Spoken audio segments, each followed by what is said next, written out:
Hello, everyone.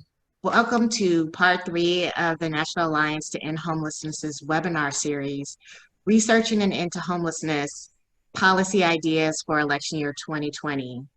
I'm the moderator for today. My name is Joy Moses. I work with the Alliance, and today we will be focused on college students and youth.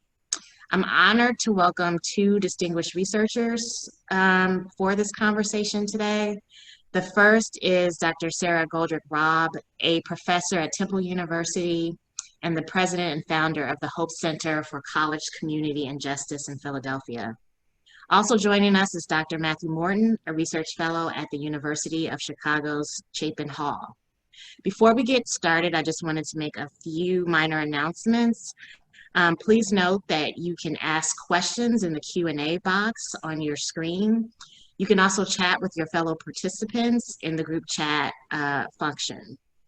Please note that we also have past recordings of this series and ways to register for future ones on our website, inhomelessness.org. And so with that, I want us to definitely launch into this conversation and get started. This is sure to be an interesting hour. So we're going to start with Sara Goldrick-Rab, and she has a presentation that she wants to share with us. Sara?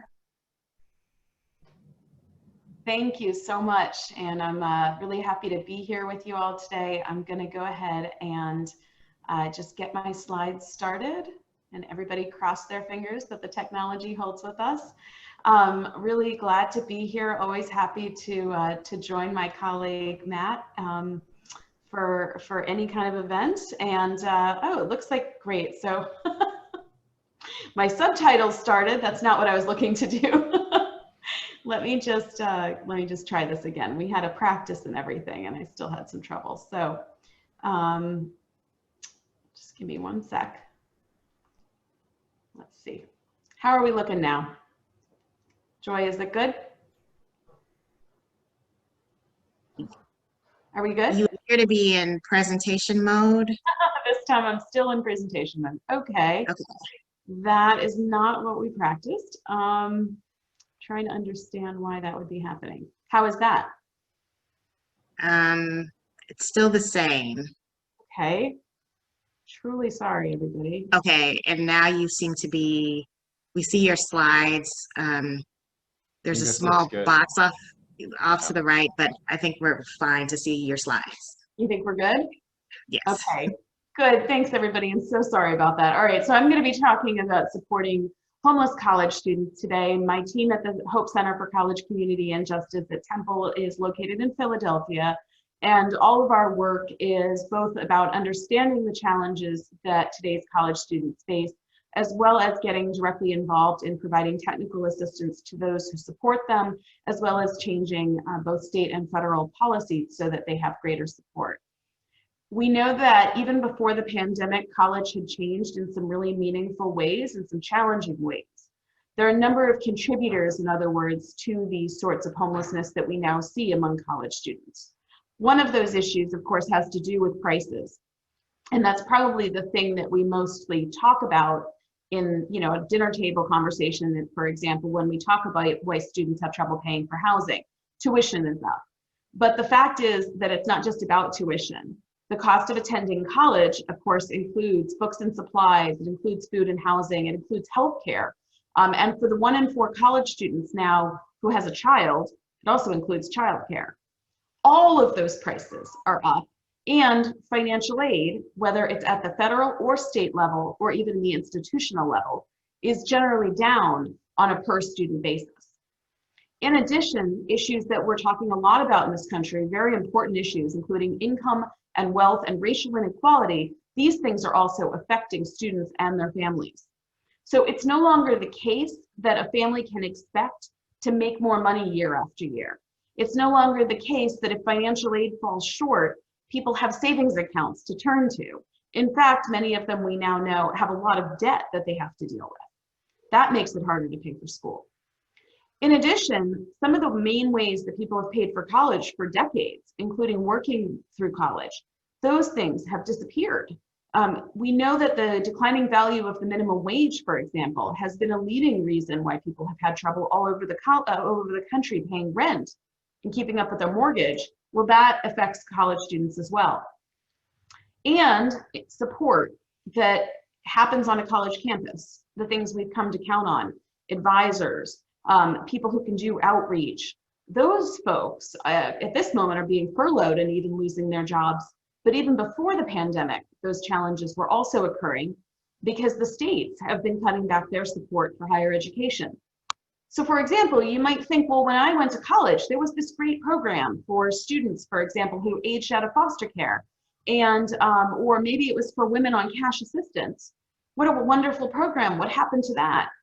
And the answer is pretty simple. Demand for those programs has grown, and yet their budgets have been cut. And of course, we now know that poor health during college, whether physical or mental, is also a major battle for students. And that is increasingly true during the pandemic. So all of these things together drive what we call basic needs insecurity in higher education. And that's why it's not a simple fix.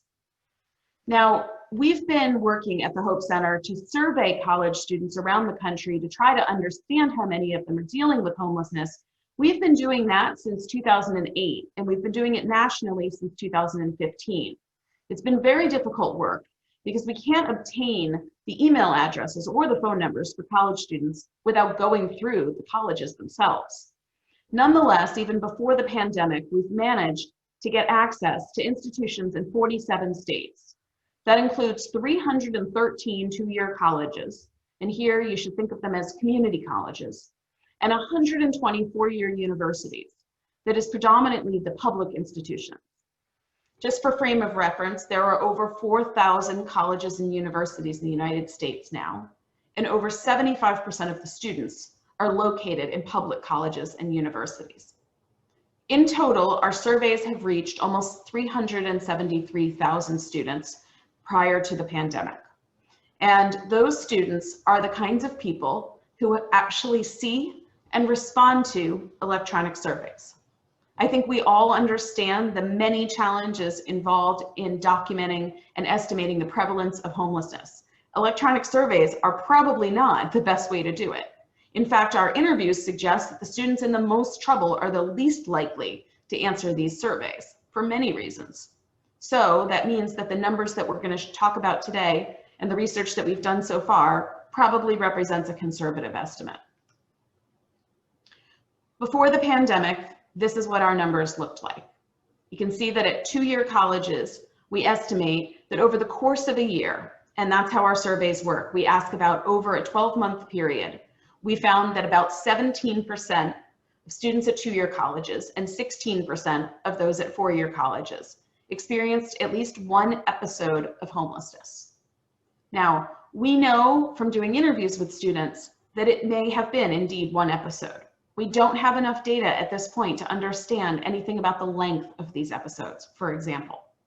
However, putting into statistical models, looking at, for example, students' grades, their credits, their college retention rates, even one instance of homelessness is associated with greatly reduced outcomes. We can see that the vast majority of these students do not self-identify as homeless. So in other words, we ask them directly the question, have you been homeless in the last year? The vast majority of students who are assessed as homeless, have experienced homeless using their living conditions, do not self-identify as homeless. Further, we can see that the vast majority of these students have been couch surfing or staying somewhere temporarily. I think that's one of the leading reasons why homelessness among college students has been an invisible problem to many for so long. This is not typically unsheltered homelessness. It's not, as we understand now, what some people and even some experts consider homelessness in some cases. But it is something that quite clearly research, especially in the educational area, has shown has significantly deleterious effects for students, both in K-12 and in higher education. During the pandemic, we fielded our survey between weeks 4 through 8 of the pandemic. The rates you're looking at here are not directly comparable to the ones that I showed you before, because we asked students not about the prior 12 months, but about the day they took the survey. So here we can see that when we administered our survey, which was between weeks 4 through 8, so I want you to think back to between April and May, 11% of the 2-year college students and 15% of the 4-year college students were experiencing homelessness on that day. Why would the 4-year college students be experiencing homelessness at higher rates when we typically see 2-year college students dealing with that? The primary reason seems to be that students who previously had been living in on-campus environments were displaced for those environments during the pandemic, and they didn't have a plan or a place to go. Now, nonetheless, we still see greater trouble affecting students who don't live on college campuses, whether before or during the pandemic in general. In fact, while America likes to talk about the dorms in college, only 15% of American undergraduates live on college campuses. But this dynamic of having to leave one's residence hall without a chance to plan or without the financial resources undoubtedly helped to drive up homelessness among 4-year students. I also want us to pay some attention to what we call housing insecurity, what some of you might call near homelessness. And certainly that does seem to be what it is. These are folks who are just barely making it and may very well be on the brink of experiencing homelessness without some intervention. I can tell you from some of the work that we've been doing around supporting students, they do seem to cycle in and out of housing insecurity and homelessness as a status. Before the pandemic, we found that 50% of 2-year college students had experienced housing insecurity in the prior year, 35% of those at 4-year colleges. And I don't think it's surprising that the #1 issue that they faced was that they had difficulty paying rent. Some of them it was mortgages, but the majority is rent. You can see that utilities, however, is a significant concern. We can also see that safety is a concern. And our interviews suggest that is not primarily students saying that they left a household because they felt unsafe in their neighborhood. It tends to be that they felt unsafe in their homes. And that has primarily to do with domestic violence, and it also has to do with abuse. Here's the data for during the pandemic, same survey that I just referred to earlier, but again, the measure is on the day that the students were surveyed. And here again, if you look down at the bottom, you can see that 6% of those students, those 38,000 people that we surveyed during the pandemic, said that on the day they took the survey, they weren't safe where they were living. Students who are most affected, we see a huge variety of disparities. Okay, certainly minoritized populations are at greater risk. Nonetheless, I think it's important for us to know and to be clear with policymakers that there are a whole lot of white homeless college students. There are even students who came from the middle class, who never experienced poverty before, but are becoming homeless during college because, for example, the financial aid system assumes that they get support from their parents that their parents don't actually provide. That disproportionately affects LGBTQ populations who might be estranged from their families, sometimes for the very first time during college. We also see that students who are on the older side, by which I really mean 25 and up, seem to be more affected than younger students, and that may be because of where services are directed. Now, I do want to apologize for you. My cat, who's named Pell, is being very loud.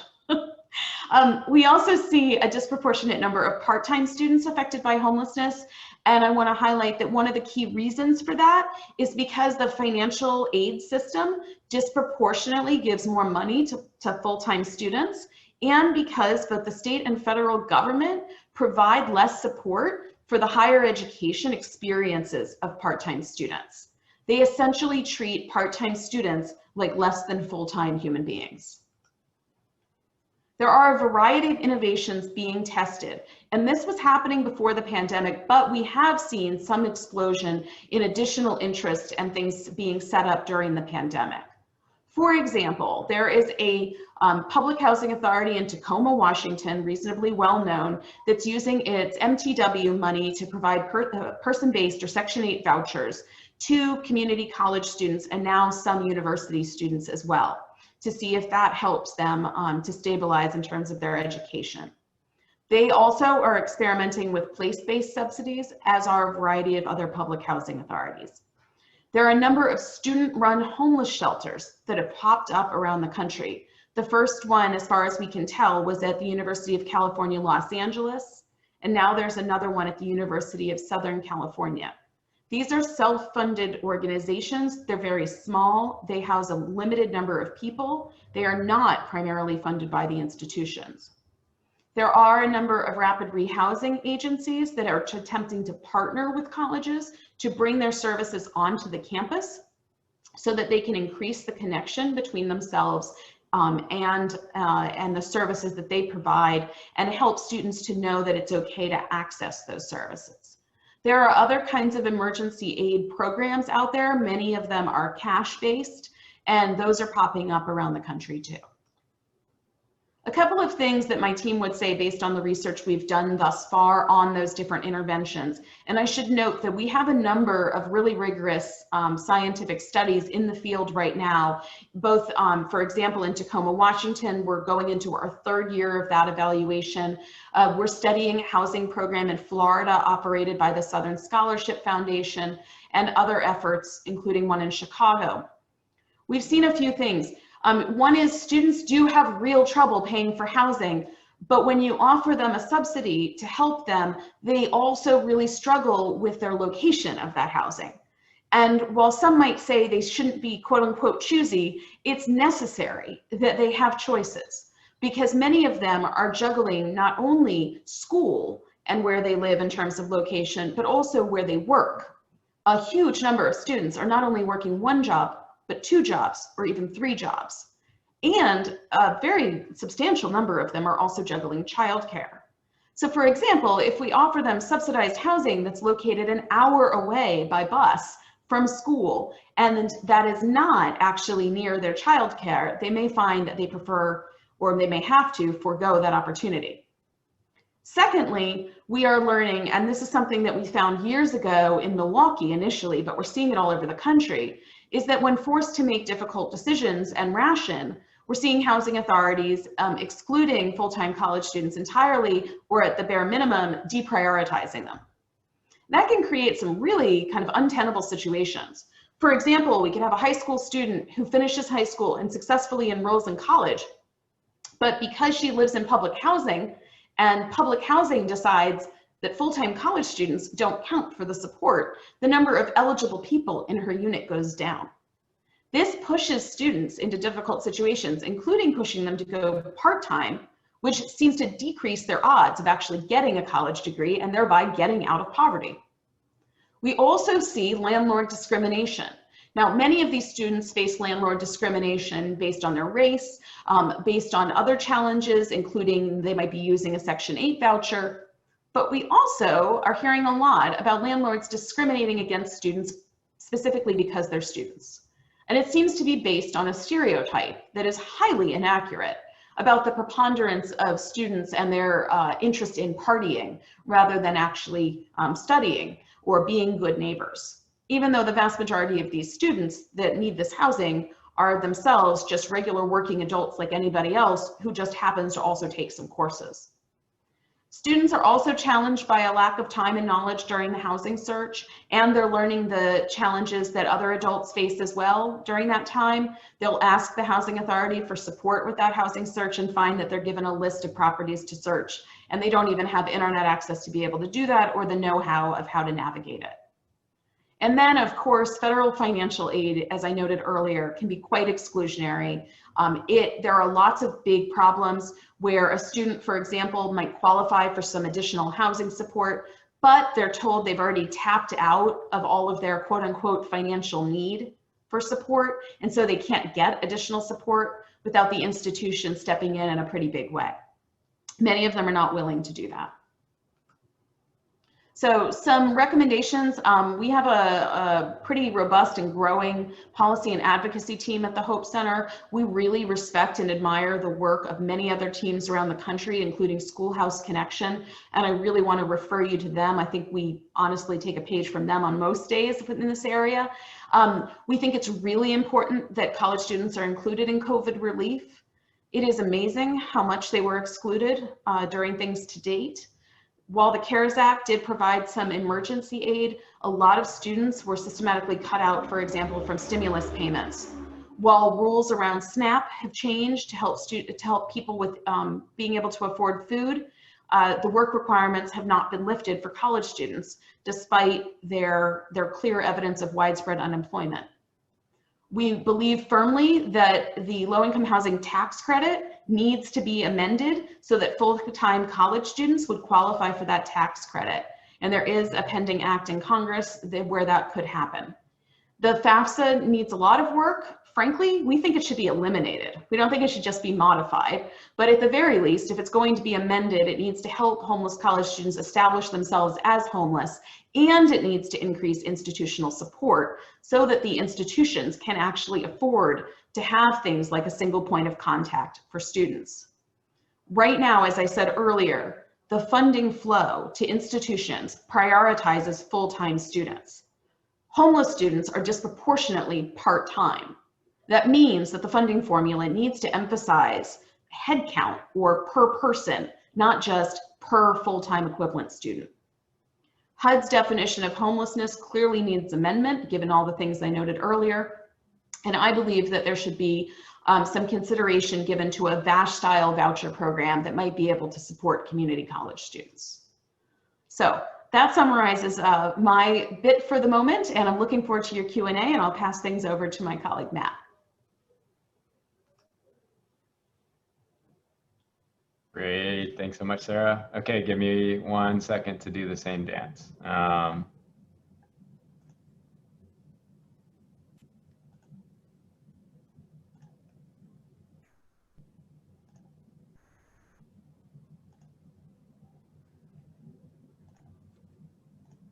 Okay, Joy, check. Everything good? Yes, you're good. Perfect. Okay, thanks so much. Hello, everybody. My name is Matt Morton. I'm a research fellow at Chapin Hall at the University of Chicago. I'm based in New York City, and I work a lot these days on youth homelessness, but generally on youth empowerment, evidence-based practice, and social protection policy. And I'm just really excited to be here. Joy Moses and Sara Goldrick-Rab are rock star nerds to me, so I would join them for any conversation. Could have been on the history of Jeopardy, but fortunately, it's something on it's on a topic near and dear to all of our hearts, and that's on youth homelessness, college student homelessness, and the research. And this is really important to me personally, as well as I think to what's happening in our nation, and that you know, I was a young person with lived experience and had a family with lived experience in this topic area, but was really lucky I had the right help at the right time when I was 15, 16 years old, but quickly learned that many young people remain invisible and their experiences remain invisible. And I'm so passionate about data and research because this evidence can help make the invisible visible, and it can shed light on our blind spots in really important ways. And we all have blind spots that we need to shed a light on and have a discussion about. So my hope is that the research that we're sharing today helps to continue the conversation. Everything that I'm going to share is publicly available. All of our research, we work really hard to make accessible and user-friendly research to impact briefs. They're usually not as cool as Sarah's, but they're pretty cool. And they're all available on voicesofyouthcount.org or chapinhall.org. So if you want to learn more about evidence on specific programs and practices or on certain subtopics around youth homelessness, we have evidence briefs and research to impact briefs all freely available. Really encourage you to use them. If you find a typo, I'll Venmo you $1, but whatever you do, just engage with them, use them, share them, have a conversation about them. So let me just give a quick bit of context on the youth homelessness, and just as Sarah did on the college students, and obviously there are some really important intersections. So Voices of Youth Count was our national research initiative, publicly and privately funded by HUD, HHS, USICH, and a number of private foundations. It's the largest national research initiative to date on youth homelessness, involved a lot of different methods. And I'm just going to share some high-level findings from that work. First of all, we did the first nationally representative survey on the prevalence and incidence of youth and young adult homelessness as called for by federal statute. In that survey, we had the benefit of asking young people and their households directly about homelessness experiences rather than relying on systems data or street counts, which are important but only partial when you have an issue that's so hidden. We found that 1 in 10 young adults, ages 18 to 25, reported experiencing some form of homelessness within a year. About half of those were couchsurfing experiences without safe and stable living arrangements, underscoring the hidden nature of many of these experiences. About 1 in 30 adolescent minors reported experiencing some form of homelessness during a 1-year period. Importantly, what we didn't know before that we now know from a representative survey is that the rates are statistically equal between rural and urban communities. This is not an East Coast issue, West Coast issue, inner city issue. This is an American challenge.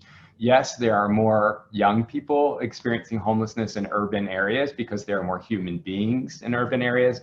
But as a share of the population, this is really a national challenge. But it tends to be more invisible, more hidden in rural communities where young people were half as likely to be in shelters on a given night, which makes sense because often you don't have shelters or they're not youth friendly in those spaces, and twice as likely to be staying with others. They're also more likely to report being literally homeless or sleeping outdoors.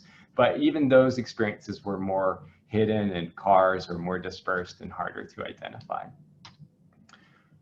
Disproportionality and intersectionality is critical to understand and to sit with in ending youth homelessness.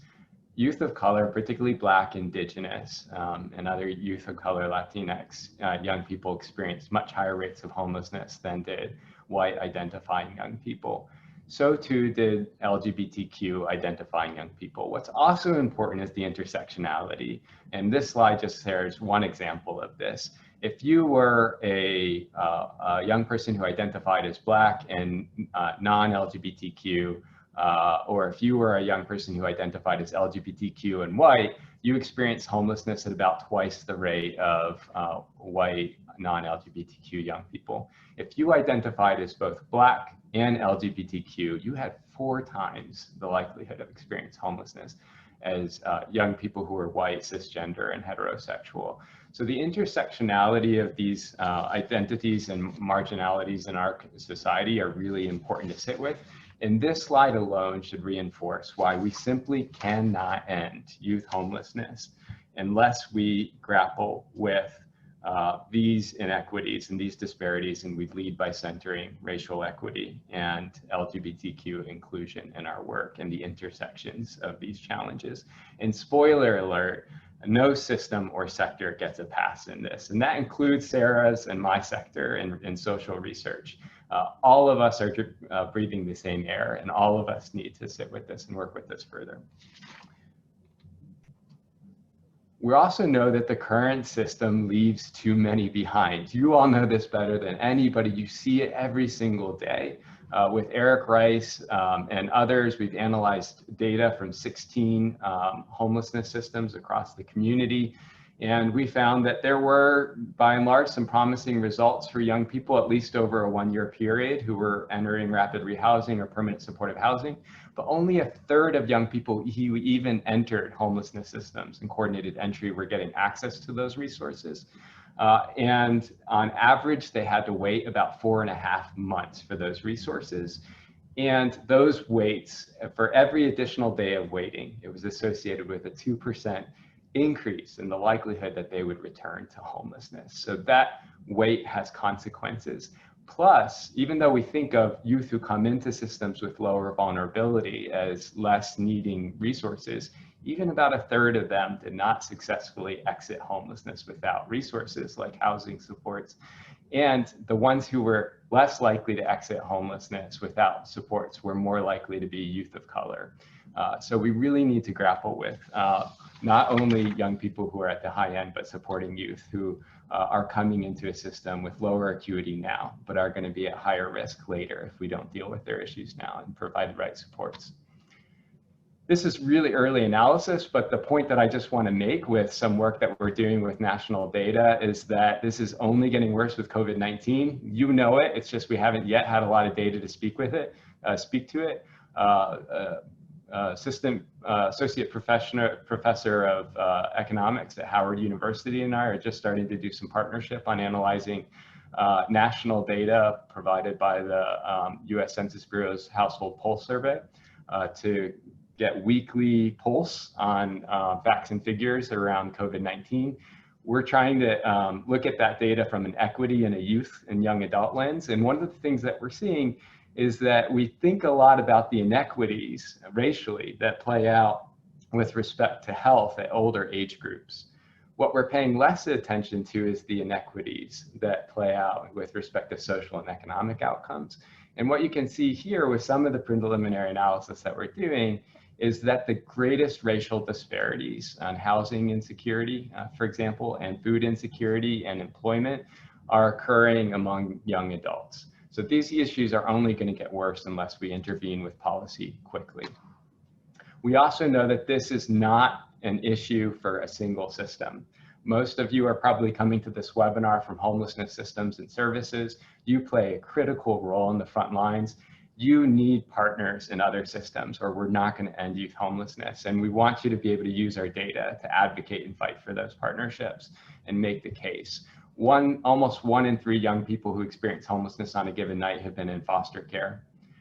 Nearly half of youth experiencing homelessness on a given night have been in juvenile detention, prison, or jail. That doesn't even count other contacts with juvenile criminal justice systems or law enforcement. A third of young people experiencing homelessness lack a high school diploma or GED. When we looked at the correlates for young adult homelessness, the single variable that had the greatest correlation with youth homelessness was the lack of a high school diploma or GED. Doesn't mean one causes the other, but it means that we have to think about these things systematically and interconnectedly and address underlying risk factors for both and going earlier across public systems. So my couple of thoughts on some policy ideas moving forward. One is to go more upstream. And that gets to the point I was just making. One of the things that we did in Voices of Youth Count was a systematic review of all of the evidence from evaluations that are currently available on programs and practices for addressing youth homelessness. We found about 60 evaluations. Only 3 of them evaluated explicit prevention interventions for youth homelessness. So people just are not investing in the evaluation and intervention space to go upstream. So that's point number 1. But the few that were evaluated showed pretty promising results. In fact, all 3 showed a reduction in the first-time incidence of homelessness among at-risk populations. So that's good news. It means we have a lot to build on. They had a few common elements. They involved other public systems, sometimes in partnership with homelessness services, but going more upstream. They involved usually some form of evidence-based screening or identification to target the young people who needed prevention supports most. They generally involved pretty intensive strengths-based youth and family case management. The more upstream you go, the more you're involving families. And they were very data-driven. So we've been working on adapting a model that followed those principles from Australia. It was called the Geelong Project, or Upstream, as we've come to call it internationally. And we are now working with 2 communities in the United States, Hopkins in Minnesota and in San Mateo County in California. We're working within public schools to do universal screening, not only for current homelessness, but also for risk factors for future homelessness and school dropout, because again, they're interconnected issues. With that universal screening, we're then referring young people through the schools to partnered community-based organizations, often youth homelessness service providers or other family service providers. And we're collecting data over time to make sure that this model is producing equitable results and outcomes. And it allows us to make mid-course adjustments or advocate for more resources where we need it most.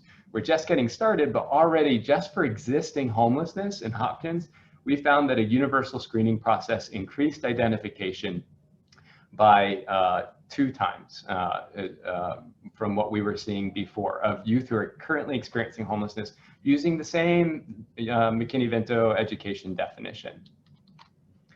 Policy idea number 2. And by the way, I just want to say that that upstream model We've been working on it with schools, but it could just as easily apply to juvenile courts. Sarah Walker at University of Washington is doing this with juvenile courts. It could apply to foster care. It could apply to various public systems, behavioral health systems. This can happen everywhere where we know young people are exiting into homelessness, and we know they can be supported earlier. Second idea is direct cash transfers. Tackling youth homelessness with cash transfers and support can play a really critical role. It's not the silver bullet, it's not the only solution, but now more than ever, we're hearing a lot of interest. I used to work in the World Bank on international projects and policies related to cash transfers. There, it's been the norm. People all over the world are using cash transfers directly supporting youth and other vulnerable populations and low-income populations. It is the norm. Not only is it the norm internationally, but it is the probably single most well-evaluated intervention there is. There literally been over 65 rigorous impact evaluations of different cash transfer models, and they've been implemented in multiple countries, largely at scale. And most of the worries that people always have about cash transfers, that people are gonna spend it on drugs and alcohol, or that they're gonna waste the money, or that they're gonna become lazy and withdraw from the labor market. There have literally been systematic reviews of multiple evaluations showing that those are consistently not playing out in the rigorous evidence. And what people tend to spend money for is what they need it on: basic needs, housing, food, so on. So that's number one reason why we're really looking at this. Two is that youth ask for it. Young people want more flexible supports. They want to be entrusted. They want to have agency in controlling resources to find creative solutions to their own challenges. Third is that it's empowering and equity centered. When we think about young people of color who have been historically discriminated in systems, or youth who are immigrants or are tied to families who have had historically strong experiences of oppression in public systems. When we think about LGBTQ populations who feel unsafe in many shelter program environments, this offers an equitable solution if targeted right. It's a tool, so like any tool, it could be used as a form of oppression or a form of anti-oppression, but if it's used properly, it could be a tool for empowerment and equity. Third is that it's fast and flexible and scalable. So just like I mentioned before, young people on average across the country are waiting 4.5 months or longer for permanent supportive housing or rapid rehousing, often has to go through certification.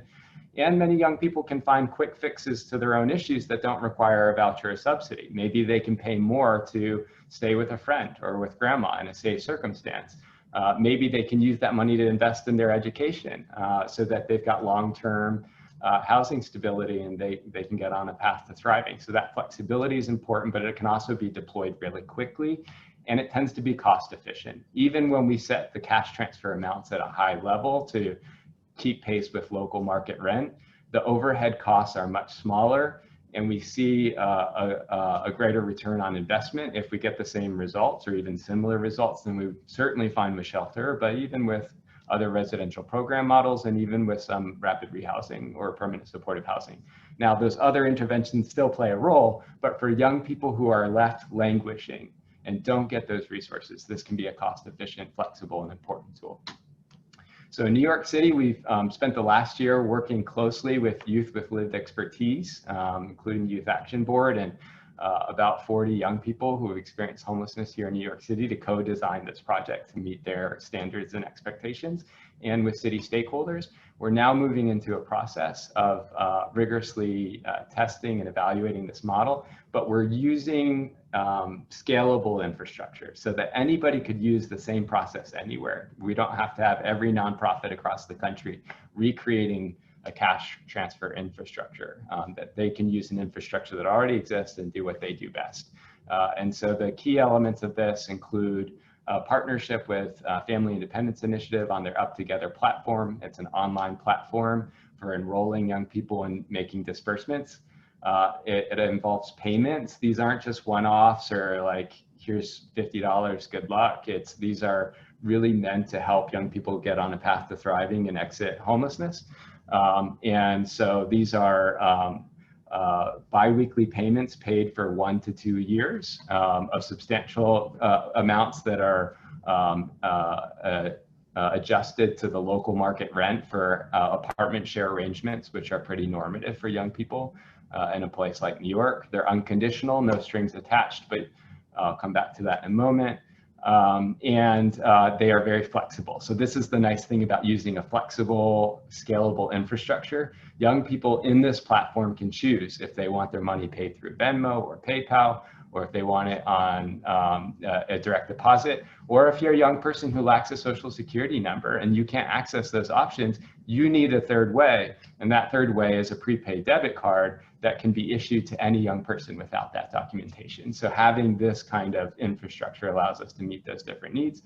Finally, we know that cash is not the only constraint to young people's housing instability. It's an important one, but young people also need support and information and housing navigation and financial support and coaching. And so this model builds that in, but what's critical is that it's coming from an agency empowerment-based perspective, as young people said. So don't require us to do that where we're in another paternalistic sort of setup where somebody holds money over our head if we do X, Y, and Z. Make it supportive, make it voluntary, so that there's the incentive on the program to provide a service that young people want to engage in. So that's how we're designing it, and we're trying to, we'll test how this works out for young people. We believe youth homelessness is a solvable problem, and there are solutions to it that we can all take, and we can use research and data to test our solutions and our results and the equitable products of these results. Thank you, Matt. So I want to start with a question that's directly related to the pandemic, and I guess the impact of the pandemic on college students and youth. Sara, I assume that when you're looking at the numbers for people over the course of a year and a point in time, you might be feeling some concern or have some thoughts about homelessness potentially increasing. Could you talk about that a little bit more? And then Matt, I don't know if you're seeing in your research, in addition to seeing disparities increasing, are you concerned about seeing increases in homelessness in the population you study? So if you could just talk about that a little, those things a little bit more, I think they'll be very relevant policy-wise. Yeah, we don't have any doubt that there's challenges increasing right now. I do think that, you know, in the late spring and into the summer, when the CARES Act emergency grants came out, and there was about $6 billion in assistance from the federal government, that was certainly helpful. And I do want to flag for everyone, that was the first time in the United States history of putting out emergency grants to college students. That's just a radically different approach than we typically take in the regular financial aid system. And the way that Congress put that out, the students were not required to do the FAFSA.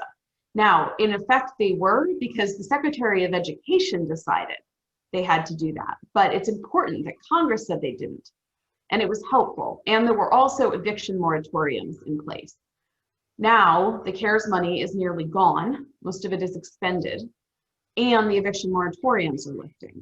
And students are still having real trouble finding work because they've been employed in things like the hospitality industry, which has really suffered. So we have no doubt that we're going to see higher numbers as our surveys come in terms of the data. We are currently in the field and have been in the field for the last several weeks at 220 colleges around the country in 46 states, collecting data on what students are experiencing and have been experiencing in terms of homelessness during the pandemic. I would totally second what Sara says, which won't be surprising based on the information that we've started to share. There are, I think, a couple nuances that I think a lot about with youth and young adults, and probably with college students broadly as well. And that's that we tend to think a lot, we talk a lot about the moratorium on evictions and what's going to happen after that ends. That's an important conversation. But my concern with young people, especially given the data that we've shared, is that doesn't apply to a lot of youth who are experiencing homelessness and housing instability, because their evictions are informal evictions in many cases. These are young people who might be staying with maybe an older family that's now uncomfortable having more people in the house because they're at a health risk. They might be staying with people who are increased financial hardship because of COVID-19. And these young people are likely to already be getting kicked out or losing their housing options, or if they were kicked out of their former home, they have fewer options now. So we don't have a lot of data on this yet. I've started to kind of get the pulse, and I'd love to hear what you all are experiencing in this, but a major concern that I have is we're neglecting this issue of informal evictions for youth and young adults in particular. On the other hand, we're also, as I showed with the household pulse survey data, starting to see that racial disparities are greatest at the youngest age groups for social economic outcomes. They're greatest for health outcomes in the older age groups. And we're not talking about those racial disparities at the younger age groups as much as we need to be. It might be that if a young person has less housing security when they're 19, maybe they've got more options. But like I said, I think there are a lot of risks in making that assumption, because many households are having, for economic and health reasons, less likely to take young people in right now. So I don't think we can make that assumption, and especially for not a lot of young people. So I have a real concern about this happening, and that's why we really need much more resources and quickly deployable, flexible options that are not just one-offs but are ongoing. These might be universal housing vouchers, they might be ongoing cash transfers and safety nets, but we have to have an answer. Sarah, I believe you mentioned rapid rehousing during your presentation, and suggested that there were some exciting things happening. I think some folks in the chat would be interested in hearing about the organizations that are doing that work, or if you could point them in the direction of, I guess, some of the people who are working in that space and working with those best practices. Yeah, I think there are a lot of people in the chat who probably know about others, even beyond what I know about. I'll just highlight Valley Youth House is doing this in Philadelphia. And Homelessness in Los Angeles is one that I would lift up and has really worked on their college success program. I will also speak for a moment about the consequences of not working with a rapid rehousing provider. So, for example, one of the challenges that we have seen in Tacoma, Washington is that the community college is able to identify students who need the support, and the housing authority is able to maybe identify the vouchers, but there's nobody to deal with security deposits or housing search or any of that. And trust me, you don't want a community college to go try to pretend like they know how to do that. And that is in fact what we're seeing colleges do when they're not even aware that rapid rehousing exists. And so these partnerships are just so important. And I recommend that if you have the opportunity, just create the introductions between the organizations and help them to tell each other about what the others do and identify what their common goals are so that they can actually begin a partnership. And Matt, I think Charlene has a similar question for you. Which New York City agencies are funding the cash transfer program you mentioned and are implementing it? Well, I don't know if I mentioned this. I should have. Point Source Youth is our partner on this project, both in the city and as we think about it nationally as well. In terms of funding, we had initial funding for the first year of co-design work from the Robin Hood Foundation and from Bill Block, who is an independent funder who supports rigorous evaluation of housing solutions. And we now have support from the New York City Youth and Family Homelessness Funders Collaborative. So it's a group of funders who are combining resources strategically to better invest in these types of solutions. And Melville Charitable Trust is supporting this work as well. And I just want to say that we have had really stellar involvement and support from multiple city agencies, and that's been organized by Cole Giannone, the city's senior advisor on youth homelessness. I don't know if in the short or the long term the city is going to make financial investments. We're still having those conversations, but they've been very active, and we're working within the city's youth homelessness system to recruit young people and to deliver these services. Related to that same program, there was a question about whether or not it involves an identifiable card of any sort, like that maybe exists for SNAP or other programs that might be stigmatizing to recipients. It doesn't. It's, you know, this is the great thing about co-designing this with young people. We really had a lot of conversations to go through this and engage young people in making decisions about who our partners were. No, Up Together, the platform that we're using, is a totally online platform. Young people have to put minimal information into it. There's no card. If they want a payment option that involves a prepaid card, they get that card, but it's just like any other debit card. It doesn't have EBT on it or SNAP or anything like that. So they will have a little program identity on the online interface. But no, we've been very careful to make sure that there's no added feature here that either requires young people to go through hoops or add stigma to any young person's experiences. So we had, there was some mention a little bit earlier about housing vouchers. Maybe we could talk about that a little bit more. There's definitely in earlier parts of this series, we had speakers who put a lot of emphasis on different forms of subsidies. There are wide-ranging recommendations out there now that go up to universal right to housing. I just wanted to ask the two of you to discuss that piece of the work a little bit more. I mean, I guess what I'd say, to be, you know, honest and as a researcher, I support anything that we think will get folks what they need in order to be able to afford housing. I certainly think, you know, everything that Matt just talks about is wonderful. I'm also a pragmatist, right? And as I think about supports for higher education in particular, it's been a very hard fought battle to get supports for what they often consider in Congress to be optional living expenses. And we deal with not only the types of challenges that we talk about with the general population with living expenses and perceptions of need and perceptions of whether people make good choices and deservingness, right? But we also deal with this idea that we shouldn't help you with living expenses in college because college is optional.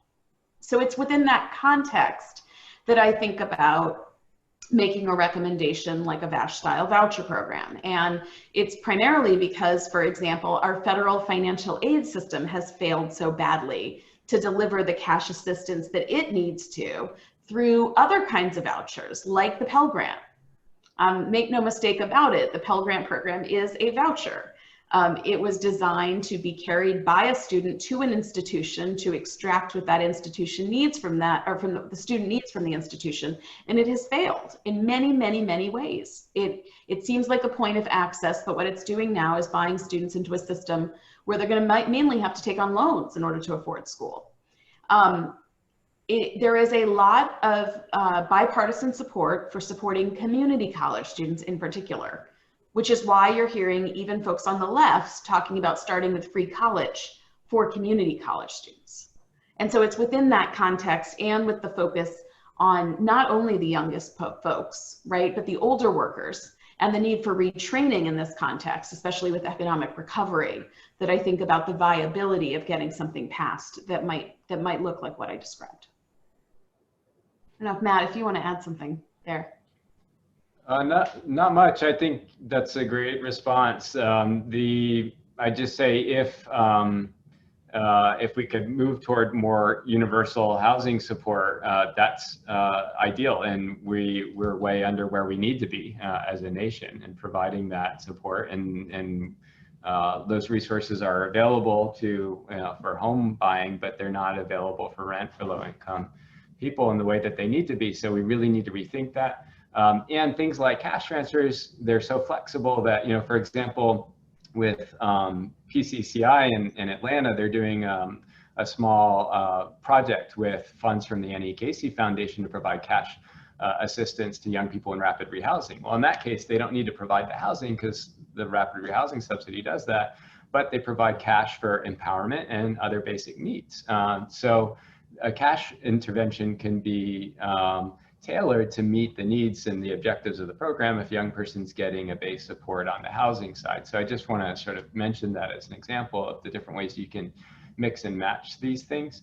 But first and foremost, I think, I'm not even the one who should give this answer. I think Congress and federal agencies need to have conversations with youth with lived expertise.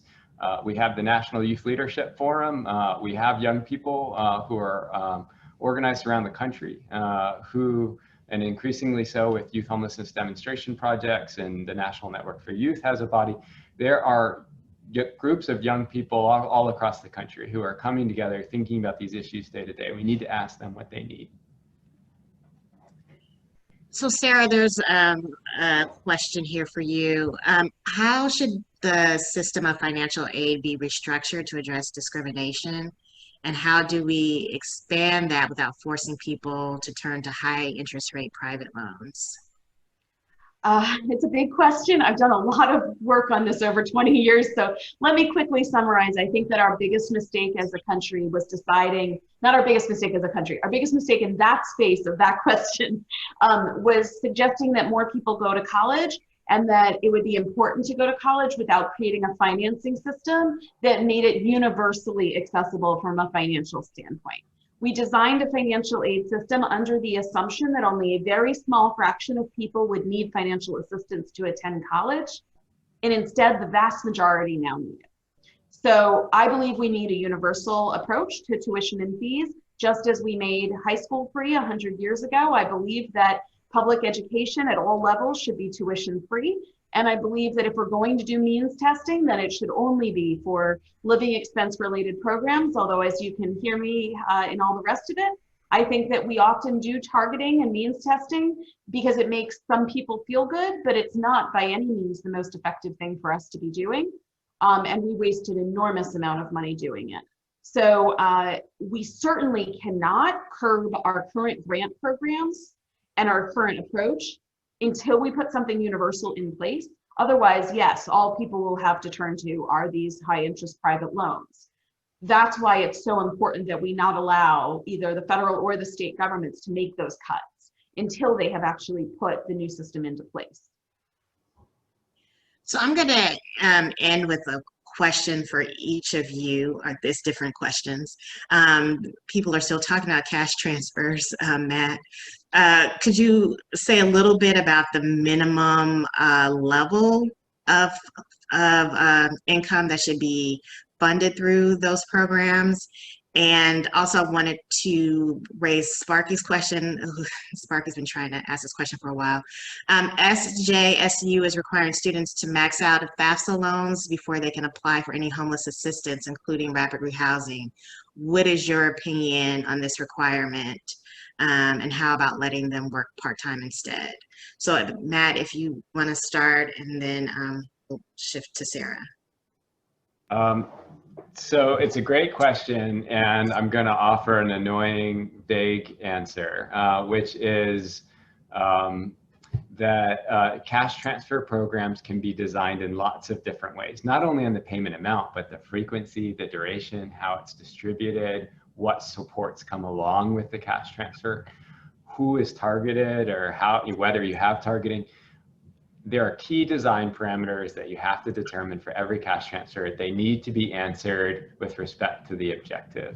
So if the objective is to provide sustainable housing stability for young people who don't have it and who experience ongoing shocks in a place like New York City, then it needs to be $1,200 a month or thereabout, because that's what it costs a young person to get into an apartment share and pay their utilities in an outer borough in New York City.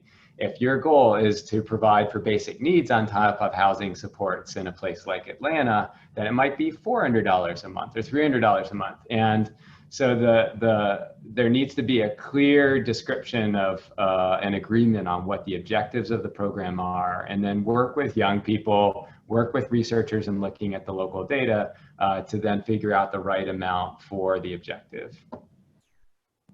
Okay, and to tackle this issue of institutions requiring homeless students or any student in crisis to max their federal loans in order to get access to supports, including emergency aid, and this is, SJSU is not the only one doing this.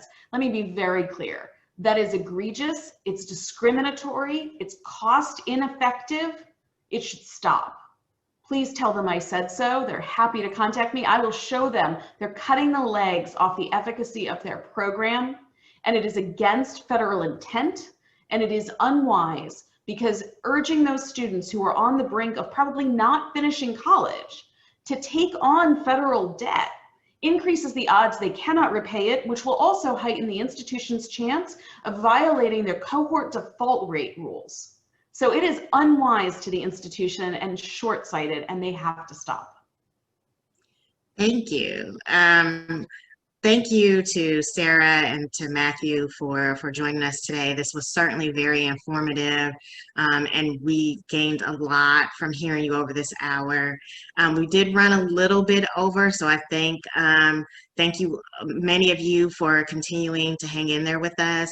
I'm going to do at the end of the session a little plug. We're doing another one of these sessions next week, next Thursday at 10 a.m. It's focused on international perspectives. We have speakers who have compiled a couple of different publications that look at homelessness around the world. So we hope you will join us for future sessions. And have a good afternoon, and thank you for being here and contributing to the conversation. Thank you, Joy. Great job as always. Thank you. Great to see y'all.